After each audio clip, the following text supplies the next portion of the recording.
Hace tan solo 30 años, nadie habría sabido qué era este objeto, y mucho menos el tipo de maravillas que se podrían hacer con él. Bueno, los tiempos cambian, y hoy es difícil imaginar una casa moderna o una oficina sin al menos uno de estos aparatos revolucionarios.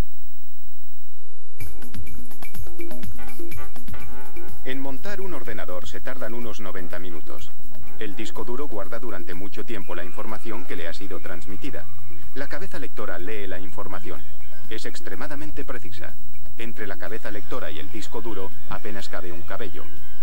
El disco duro se instala en su posición dentro del ordenador.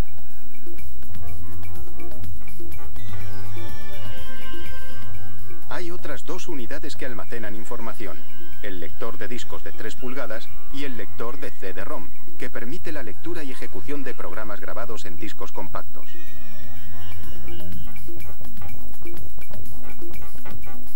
Estas dos unidades se colocan en su posición. La columna vertebral del ordenador es la placa base. El resto de los elementos del ordenador se conectan a esta unidad. Este ventilador dispersa el calor generado por los chips. Algunas tarjetas de sonido se integran directamente en la placa base. Estas conexiones por orden son la entrada de audio, la salida y el puerto del micrófono. Esta que ven es la ranura en la que se insertan las tarjetas gráficas.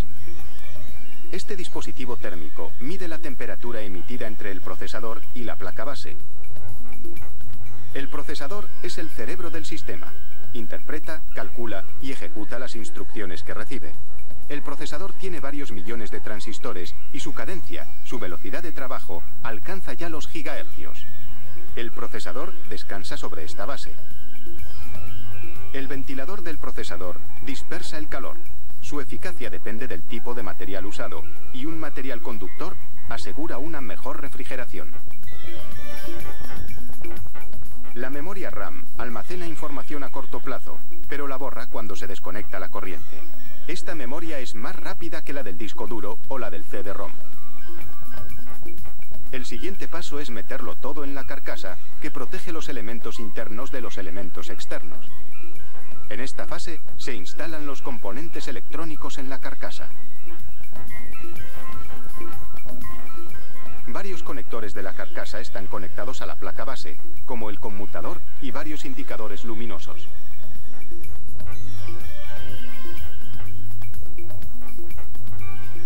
Esta es la salida de la tarjeta de vídeo, que conecta el ordenador al monitor. Vemos también el chip del vídeo, que crea imágenes en 2 y 3 dimensiones. Esta es la memoria de vídeo. Cuanta mayor sea su capacidad, más clara será la imagen que aparece en el monitor. Se coloca la tarjeta de vídeo en su posición. El módem permite la comunicación entre ordenadores.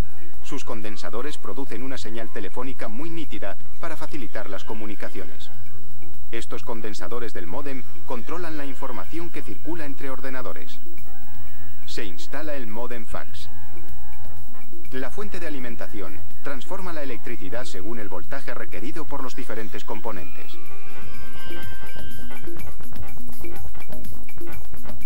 Se coloca el cableado interno del ordenador.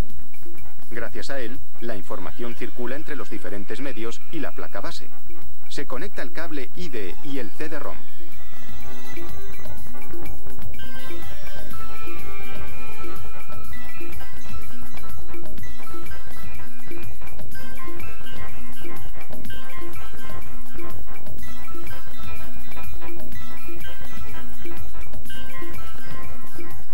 Para finalizar, se conectan los últimos cables eléctricos a los diferentes componentes.